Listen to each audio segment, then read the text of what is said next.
Ladies and gentlemen, the story you are about to hear is true. The names have been changed to protect the innocent. Dragnet, brought to you by Chesterfield, America's most popular two-way cigarette.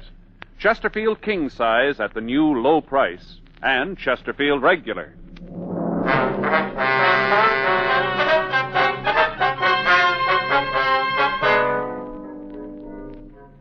You're a detective sergeant. You're assigned to homicide detail. You get a call from a man who tells you his wife has failed to keep an appointment. There's no trace of her. There's evidence of foul play. Your job? Find her.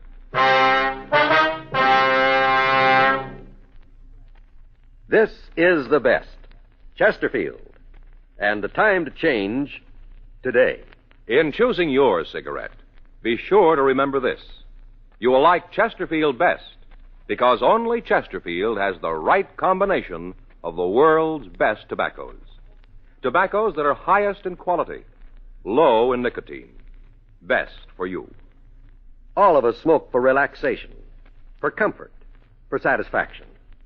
And in the whole wide world, no cigarette satisfies like a Chesterfield. Get a carton of Chesterfields today. Chesterfield Regular, Chesterfield King Size. Both at the same price in most places. This is the best. Chesterfield. And the time to change today. In regular or king size, you can get 'em either way. The best smoke ever made's the Chesterfield you buy today. Smokers coast to coast are changing, it's a cinch to do. Here's all you have to say to get the one that's best for you. Chesterfield's for me, Chesterfield's for me. You just say it's Chesterfield's for me.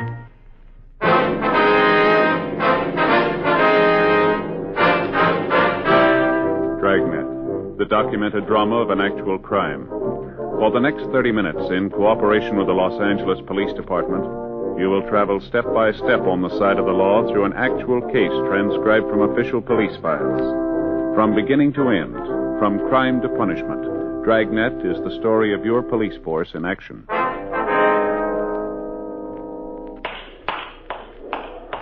It was Friday, August 7th. It was warm in Los Angeles. We were working the night watch out of homicide detail. My partner's Frank Smith. The boss is Captain Lorman. My name's Friday. I was on my way back from missing persons, and it was 1:27 a.m. when I got back to room 42. Homicide squad room. Hi, Joe. You talked to Graham? Yeah, I just got in. How'd they do? Well, they came up with a kid. Where'd they find him? The boyfriends. They were watching TV. The missing youngster had told his friend his mother knew he was there. Uh-huh.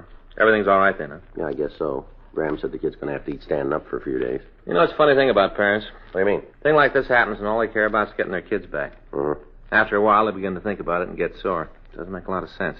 Well, you figured you got a couple of kids. Yeah, I guess it'd be the same way. I got it.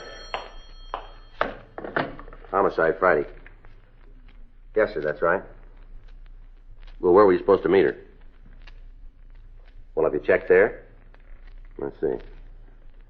All right, you want to give me that address? Yes, sir. No, we'll be right out.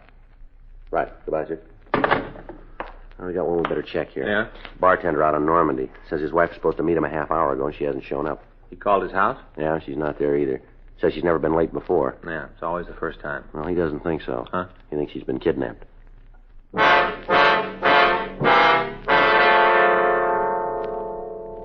Frank and I left the office and drove over to the bar. It was located on the corner of Normandy Avenue and Monroe Street. In the event the story we'd gotten on the phone was true and the woman had been kidnapped, we parked the car down the street and I walked back to the place. A couple of minutes later, Frank followed. We met the man who'd placed the call, George Cabot. We asked him to tell us what was wrong. Sure didn't waste any time getting here. You want to tell us what's happened? Yeah, my wife's gone. How do you mean? Ethel's disappeared. Well, when did you see her last? This morning when I left the house. Have you talked to her since then? Yeah, at 12:55 tonight. She called here to tell me she was on the way down. Mm-hmm. Did she seem all right then? Yeah, as far as I could tell. Possible that she might have stopped at one of the neighbors? Well, I thought about that, too, but I checked. None of them have seen her. You've called your home, have you? Yeah, I didn't get any answer. I tell you, something's happened to Ethel. I'm about to blow my cork not knowing what it is. Well, maybe she's still at the house and didn't hear the phone ring. Yeah, I figured that, too. Maybe that's her. Hello, Ethel, what? No, this is Cabot's Bar and Grill. Yes, ma'am. Who? No, I didn't see him tonight. No, I'm sure. Yeah, I'd know him. No, lady, I'm not lying for him. He isn't here. Yeah, if I see him, I will. Yeah, good night. Wasn't her. Yeah. Woman's in the same fix I'm in, only she can't find her husband. Cabot? Yes, sir. I hope you won't be offended by this, but does your wife drink? You mean you think she stopped at some barn, got gassed up, and just didn't show up? Is that what you mean? No, that's not exactly what I meant. I just asked if your wife drank. Well, you got it all wrong. Ethel has a martini once in a while before dinner, but if she wanted to drink any more than that, she could come down here and I'd pour for her. All right. It's a question we have to ask. You understand that? Just as long as you don't think that Ethel's a lush, because she isn't. You said you checked your house, huh? Yeah, when she didn't show up, I waited a while, and then I got worried and called Mrs. Lawrence. She's the lady next door. Mm-hmm. Asked her if she'd seen Ethel. Yeah. She said my wife had been over there all evening. They were playing that baseball game, line drive, with the cards. I don't think I know it. It's a new game. Anyway, they played that for a while, and then they watched the television, and at 12:30, Ethel said she had to come down and meet me. Mrs. Lawrence said she left the house then and drove away. Uh-huh. His neighbor's kind of bubble-headed, She's not real bright about things, so I thought that maybe Ethel had gotten sick and couldn't answer the phone when I called. Yeah. I called a cab and went home. The car was gone, so was Ethel. I checked the whole house and the yard. Not a sign of her. Looked in the front closet, too. Her coat was gone. I'm sure she'd left the house. Mm-hmm. I had the cab driver come back to the bar the same way that Ethel always drives it. I thought maybe there was an accident or something. If there was, I'd be able to see it. People or cops. Yeah, I understand. Wasn't anything. Does she always come down here at night? Regular as clockwork. Never misses. Excuse me. Yeah, sure. Hello. Yeah. No, I remember. No, ma'am, I haven't seen him. Look, lady, I got my own troubles. I'm not trying to cover up for your husband. Well, it doesn't make any difference to me or not what you think. He isn't here. Okay, that's fine with me. Never ran up more than a 30-cent tab anyway. And even then, he ate all the peanuts on the bar, and you tell him I said so. Yeah, good night. Real crackpot. You were saying that your wife made it a practice to come down here. Is that right? That's right. You see, our boy was killed in the Pacific 5 years ago, our only kid. We both took it pretty hard. It got on Ethel's nerves sitting around the house by herself, so she'd drive down to pick me up. Get here a little early and help me with the cleanup. Yes, sir. Called at 12:55 to say she was leaving, walk in the door at 1:05. Didn't vary more than a minute either way. Mm-hmm. Depend on the light at the corner of Denmore and Santa Monica. If she makes it green, it's 1:04 when she walks in. Otherwise, she's a minute later. Let's see. Does she always call before she leaves the house? I can walk over to the phone at 5:01 and pick it up. Know she's going to be on the other end. Has your wife been in good mental spirits lately, do you know? How do you mean? Well, has there been anything on her mind? Anything that worried her more than usual? No, she didn't say anything. If there was, I'd have been able to tell. Is there any special reason why you think she's been kidnapped? Just that she's gone. It isn't like Ethel to do something like this. I know it's not her idea. Never done anything like this before, then? No? Mm-hmm. Do you have a picture of her we could have? Sure, I got one in my wallet. Probably that woman again. Hello, look, I haven't seen you. What? Now, look, don't you try that with me. No, I don't. If you hurt her, I'll make you sorry the rest of your life. Hello? Hello? Cabot? Cabot? What? What's the matter? Nothing. I guess I made a mistake about the whole thing. How do you mean that? I guess nothing's happened to Ethel. Just forget I called you about it. Is that the way you want it? Yeah, I'm sorry to cause you all the trouble. I'd like to buy you a drink if I can. No, thanks. Sorry about the whole thing. You want to tell us what they said? Who? Party on the phone there. I don't want to talk about anything. You're not going to help your wife that way. Now, what'd they ask for? Look, I told you guys it was all a mistake. Now, why not let it go at that? How about the picture you were going to give us? There's no reason for it. The whole thing's a goof-up. The way you're talking on the phone didn't make it sound that way. All right, she's gone. Those were the people who have her. They asked for money? No. They said for me to sit tight and not to tell anybody or they'd kill Ethel. I'm going to do like they say. You're taking a big responsibility on yourself, Cabot. Maybe so, but she's my wife. This is a big city. It's going to be a little tough for us to find the kidnappers without your help. Not so bad. How do you mean that? I got an idea who they are. It isn't going to be too hard to find out. You go out on a limb and you may give your wife more trouble than help. Ethel's my wife. You're not going to let us help you then, huh? No, and I don't want to go over it anymore. I got the only stake in this anyway. Well, you're wrong about that. What? What about your wife?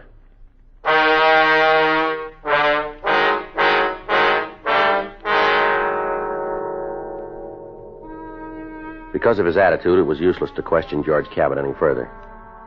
We left the bar and got in touch with the office. We made arrangements for a complete 24-hour surveillance to be kept on him. In most cases of this type, the kidnappers usually demand that the victim's friends or relatives stay away from law enforcement agencies.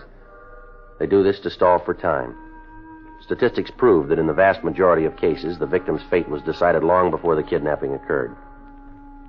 It never is the intent of any officer to endanger the life of a kidnapped victim, but at the same time, It is necessary for them to have all available information so that they can move rapidly when the case does break. In an effort to gain more information on the missing woman, Frank and I went over to see the victim's next-door neighbor. She identified herself as Carol Lawrence and asked us into the house. I'm not sure this is quite proper, you know. What's that, Miss Lawrence? A couple of men in my house at this hour, especially with me in my bathrobe. Oh, I'm sure the neighbors will understand. Oh, I hope so. A couple of real gabby ones from the street, you know. Mm-hmm. Big mouths. Yes, ma'am. Guess you being a policeman, it's all right, you think? Yes, ma'am. Okay, then. What do you want to know? When did you see Miss Cabot last? You mean Ethel? That's right. I saw her tonight. Why? What time did she leave? Well, I guess it was about 12:30. Say where she was going? Didn't have to. What do you mean? Ethel only goes one place that time of night. Yeah. Down to pick up George. We understand she usually calls him before she leaves. That's right. I left here at 12:30, went next door to get a coat.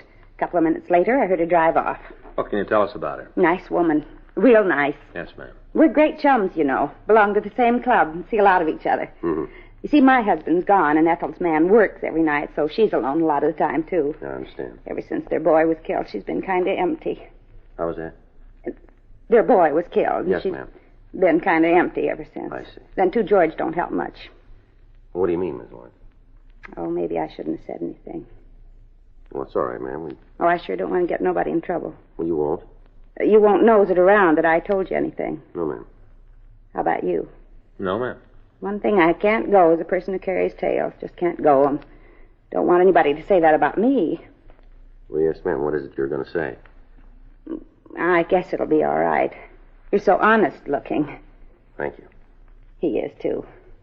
Yes, ma'am. What would you like to tell us, Miss Lawrence? Well, you know, poor Ethel isn't very happy. Is that so? Oh, my. Yeah, I feel so sorry for her sometimes.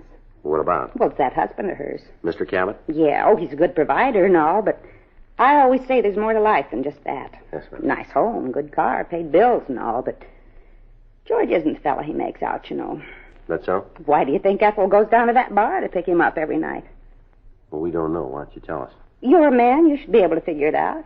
She doesn't trust him. That's why. Uh-huh. All those girls hanging around the bar. Ethel notices things like that. George has got pretty big eyes, too. It doesn't take a lot of imagination to add it all up. Well, has Ms. Cabot ever talked to you about all this? A couple of times. She'd come over, crying because of something George had said or done. She'd tell me. Mm-hmm. No, sir. No matter what it looked like, they weren't very happy. Did they ever quarrel that you know of? A lot of times. George used to yell at her, scream about her, leaving him alone. Could hear it over here. Summertime, you know. The windows are open. Sound carries right over. Mm-hmm. Couldn't really not hear it. And mind, I didn't try. Yes, we understand. Any of these quarrels ever get violent, do you know? You mean, did George ever hit her? That's right. Oh, you bet he did. Gave her a black eye once. Took a couple of weeks for it to go away. Poor Ethel. She tried to hide it with makeup, but you could still tell. I see. When she left, did she say that she was going down to pick up her husband? Yeah. Told me she had to go get George.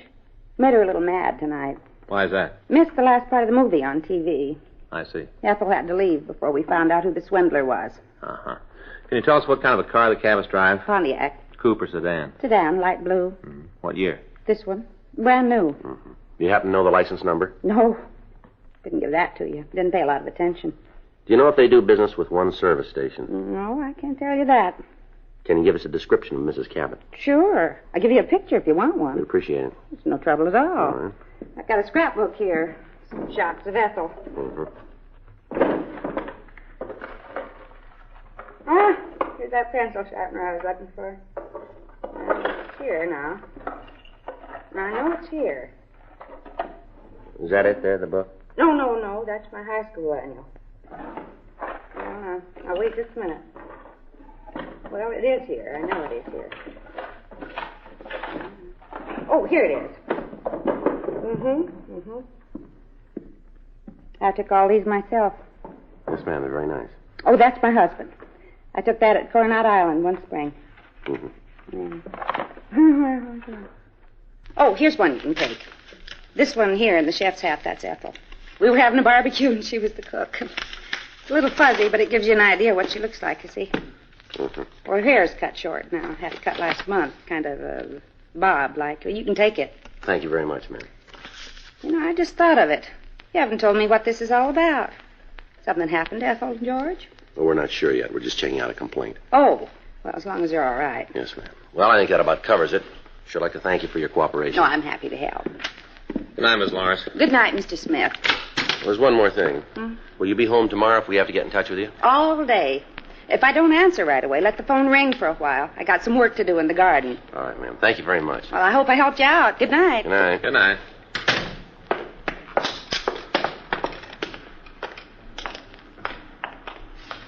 What do you think? I don't know. The way she tells it, something's out of line, isn't it? Well, Cabot seemed to be pretty upset when he got that phone call. There's only one big trouble with that. What do you mean? Maybe that's what he wanted us to think.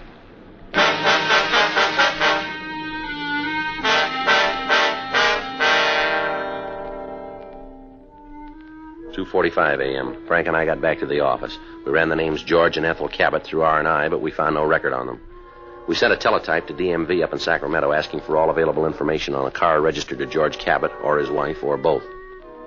Frank went over to the business office to see if the men in the units that were keeping Cabot under surveillance had reported in. There were no messages. We made a 15.7 report directing it to Captain Lorman, telling him of what had happened and what action we'd taken. At 3:52 a.m., we were ready to leave the office. You all set? Yeah. Now let's go. All right. I get it. Make it fast, huh? Homicide, Friday. Where? Yeah. Okay, we'll be right over. What do you got? Ethel Cabot. Yeah? We just found her.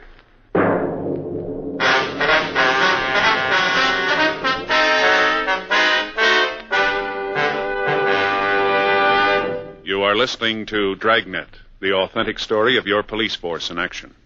All of us smoke for relaxation, for comfort, for satisfaction. And in the whole wide world, no cigarette satisfies like a Chesterfield. You smoke with the greatest possible pleasure when your cigarette is Chesterfield. Only Chesterfield gives you the right combination of the world's best tobaccos. Tobaccos that are highest in quality, low in nicotine, best for you. Get a carton of Chesterfields. Chesterfield Regular, Chesterfield King Size. Both at the same price in most places. It's America's most popular two-way cigarette. This is the best. Chesterfield. And the time to change, today.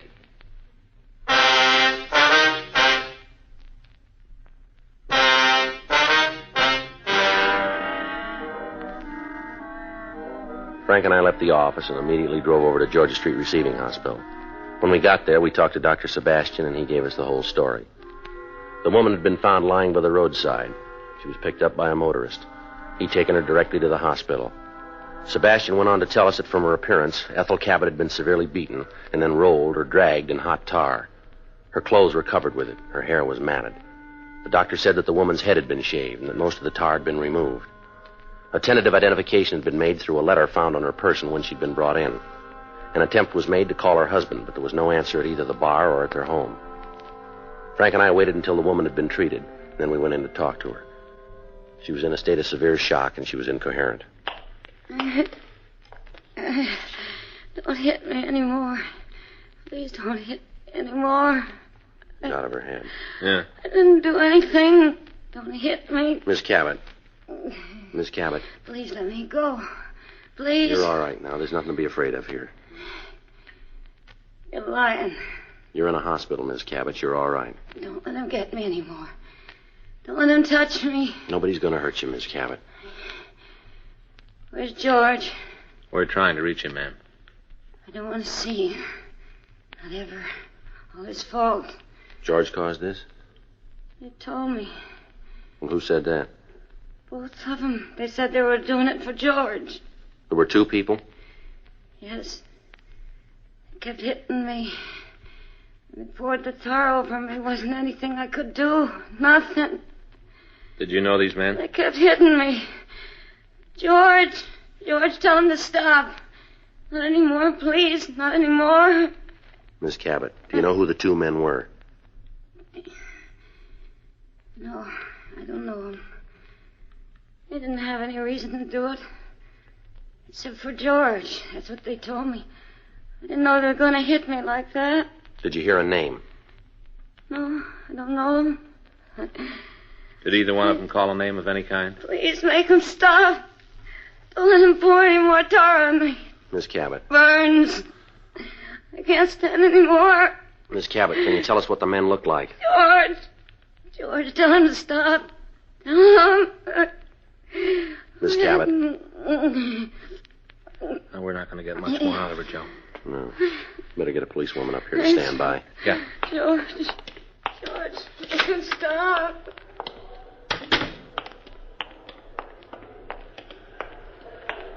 Joe? Yeah, Dave. While you were talking, the Cabot woman call came in for you to get in touch with the business office. Okay, Dave, right away.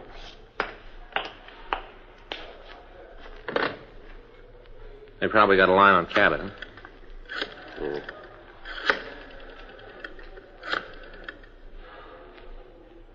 Hello, this Friday. When? Okay, we're leaving right now. Right, bye. Well, that really tears it. What's that? They just lost the tail on Cabot.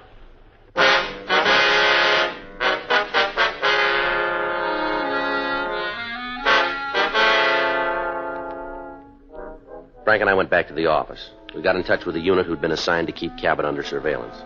They told us that the man had gone downtown and had entered an all-night movie. In the darkness, he managed to get away. A team of men was sent out to his house, but he hadn't returned. A stakeout was set up on it. A check of his bar failed to yield any additional information as to his whereabouts. A local broadcast was sent out to all units asking that they be on the lookout for the man. If he was found, he was to be taken into custody, and we were to be notified immediately. 6:45 a.m. Frank and I checked out of the office, and we went home to shave and change our clothes. At 8:15 a.m., we got back to homicide. There was somebody waiting to see us. You want to see us? You Friday and Smith? That's right. I'm Arnold Leffer. I got something to tell you. All right. You heard from Cabot? No. Oh, I figured maybe he'd call you. You know him? Yeah, I work for him. Help out in this place. You heard from him? Yeah, this morning. He called me at home. Did he say where he was? No, but I think he'd been drinking. He sounded like it. Yeah. It was either that or he was mad, one or the other. Is that right? Yeah, the last time I heard him talk like he did this morning was when he had that beef in the bar about a week ago.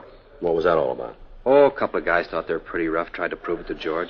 Yeah. Well, he cleaned up the place with them. What caused that beef? Well, they started to get loud with a couple of girls in the place. George told them to quiet down. They didn't do it, so he told them to get out. Yeah. They didn't want to go, and they tried to put the muscle on George, but they tried it with the wrong guy. George really showed them. That's all? Oh, yeah, bounced them both right out in the street. Guys were pretty sore about it. When did this happen? About a week ago. I don't remember the exact date. Mm-hmm. They were pretty sore. Told George they'd find some way to get even with him. I get it. Homicide Friday. He's not here right now. Can I take a message? Mm-hmm. Yes, ma'am. No, he's not working today. Yes, ma'am. Well, if you give me your number, I'll have him call when he gets in. All right. That's 98. Yes, ma'am. No, it's right in the message book. No, he'll see it. That's right. Yes, ma'am. Mm-hmm. No, he'll look at the book when he comes in. No, the first thing. You bet. Well, you're more than welcome. Yes, ma'am. Bye. You know these two men? Yeah, I've seen them a couple of times around the bar. You know their names? Well, one of them's called Jack something or other. I don't know the last part. How about the other one? I can't do you any good there. You know where we can find them? Yeah, that's one of the reasons I come in here. I want to tell you what George said to me. Yeah. Well, he said he found out who kidnapped Ethel. Told me he was going to get him. He mentioned this Jack. Figured it was the same guy. Where can we find him? Well, there's a rooming house over on 7th. I can show you. Well, let's go. Look, there's something else, though. What's that? Well, I was at the bar when George called, and after I talked to him, I checked around. Yeah. His gun's gone.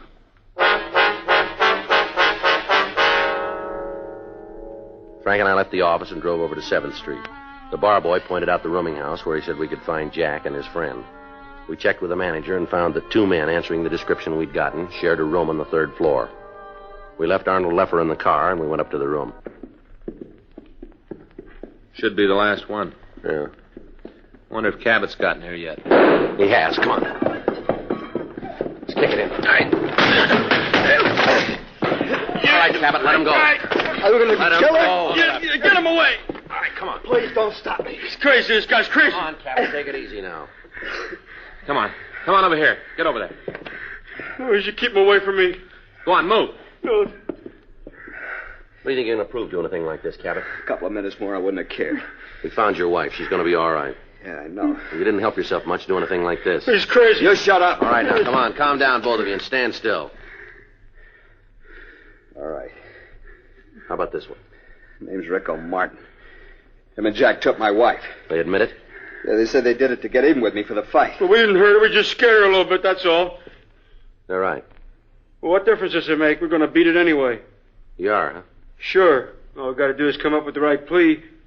Yeah, you got it all figured, haven't you? Sure, there's a lot of ways we can go. Yeah, we got one in mind.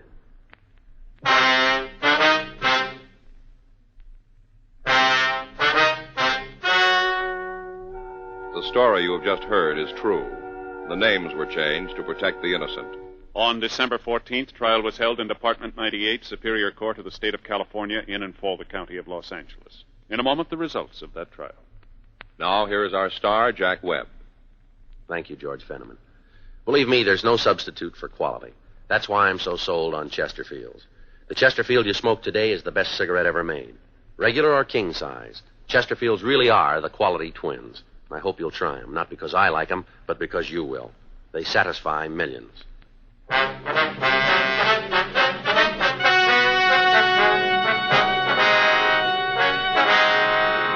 Jack Prescott Bischoff and Rico Blake Martin were tried and convicted of kidnapping, one count. They both received sentence as prescribed by law. Kidnapping with bodily injury is punishable by life imprisonment without possibility of parole or by death in the lethal gas chamber. Are you working for money, or is your money working for you? Put those hard-earned dollars to work in United States savings bonds. Savings bonds are safe and profitable, backed by Uncle Sam.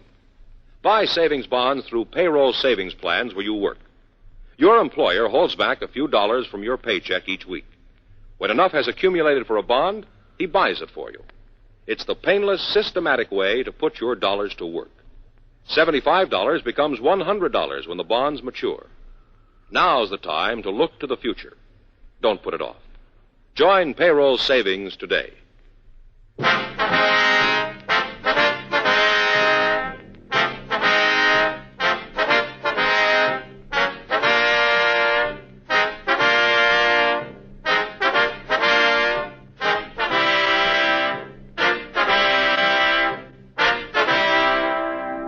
You have just heard Dragnet, a series of authentic cases from official files. Technical advice comes from the Office of Chief of Police W.H. Parker, Los Angeles Police Department. Technical advisors, Captain Jack Donahoe, Sergeant Marty Wynn, Sergeant Vance Brasher. Heard tonight were Ben Alexander, Georgia Ellis, Harry Bartell, Virginia Gregg, Jack Crucian. Script by John Robinson, Earl Schley. Music by Walter Schumann. Hal Gibney speaking. Watch an entirely different Dragnet case history each week on your local NBC television station. Please check your newspapers for the day and time. Chesterfield has brought you Dragnet, transcribed from Los Angeles. Ladies and gentlemen, Gunsmoke, brought to you by L&M Filters, will now be heard on Saturday night. Chesterfield's Perry Como Show will be heard Monday, Wednesday, and Friday nights. Consult your radio listings for the time. That's Gunsmoke and the Como Show, both on another network. Hello, I'm Stu Irwin. And I'm June Irwin. Our cigarette is L&M Filters. They have the first filter we've tried that really does the job. It certainly is the miracle tip. Notice how easy it draws, and notice how good L&M's taste. You get much more flavor, much less nicotine. We'll be telling you more about L&M's come October 20th. We have a new TV show going on then, every Wednesday night. It's the Stu Irwin Show. Check your paper for the time and station. Be sure to join us. And meanwhile, try L&M's, king size or regular, both at the same low price.